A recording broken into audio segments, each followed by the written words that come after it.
Men keyin savol qo'yganman. Baraka topkurlar, bularni davomati qanaqa desam, bular birinchi bo'lib keladi dedi. Shu ro'molli qizlar.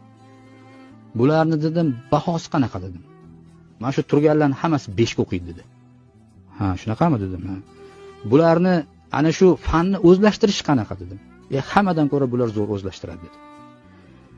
Sizlarni nima to'sayapti? Nima sizlarga xalaqit beryapti?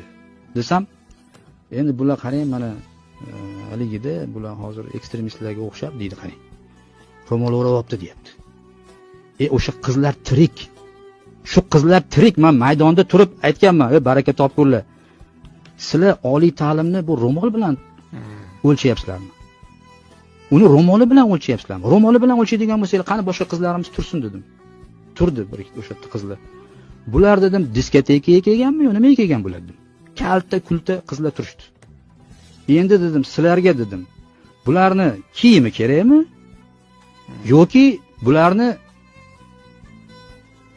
aqli, zakovati, ilmi bu kerakmi? Bizga nima kerak o'zi oliy ta'limda?